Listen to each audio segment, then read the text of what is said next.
ছুটির পায়ের জন্মদাগ চিরদিনের জন্য মুছে দিতে ডাক্তারের সঙ্গে গোপন আতাত করে ভয়ঙ্কর ফাঁদ পাতে ঝুমকি।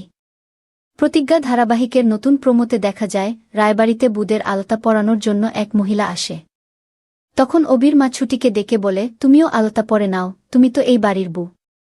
মহিলাটি ছুটিকে বসতে বলে এবং নিজে আলতা পরিয়ে দেওয়ার জন্য এগিয়ে যায়।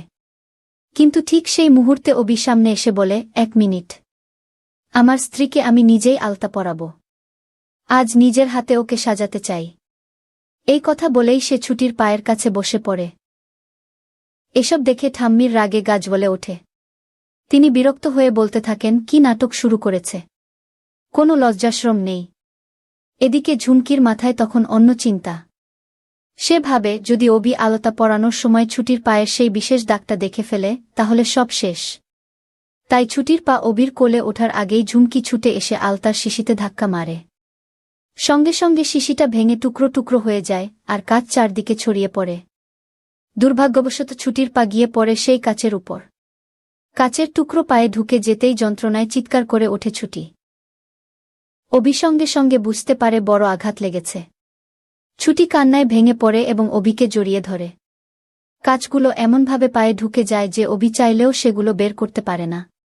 তখন সে সিদ্ধান্ত নেয় আর দেরি নয়, এখনই হাসপাতালে যেতে হবে। কোলে করে ছুটিকে নিয়ে সে দ্রুত ডাক্তারের কাছে রওনা দেয়। অন্যদিকে ঝুমকি আতঙ্কে ভাবে, না, আমাকে এখনই কিছু করতে হবে। সেও দ্রুত হাসপাতালে পৌঁছে যায়। অবি যখন ছুটিকে নিয়ে মূল দরজা দিয়ে ঢোকে তখন ঝুমকি অন্য দিক দিয়ে ডাক্তারের কেবিনে গিয়ে হাজির হয়। মোটা অঙ্কের টাকা এগিয়ে দিয়ে সে বলে, এই টাকা আপনার জন্য। যে মেয়েটার পায়ে কাজ ঢুকেছে ওর অপারেশন করতে হবে। আর ওর পায়ের নিচে যে জন্মদাগ আছে সেটাও সরিয়ে ফেলতে হবে। কাজটা নিখুঁতভাবে হওয়া চাই। এত টাকা পেয়ে ডাক্তারও রাজি হয়ে যায়। ঝুমকি মনে মনে হাসতে থাকে, এবার সেই দাগটাই থাকবে না আর ছুটিকে কেউ চিনতেও পারবে না।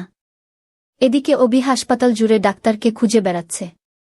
আর ঠিক তখনই ডাক্তার ঝুমকির পরিকল্পনা বাস্তবায়ন করতে এগিয়ে যায়। তাহলে বন্ধুরা, তোমরাও কি চাও অপারেশন শুরু হওয়ার আগেই অভিযান ঝুমকির এই ভয়ঙ্কর ষড়যন্ত্রের সত্যিটা জেনে যায়?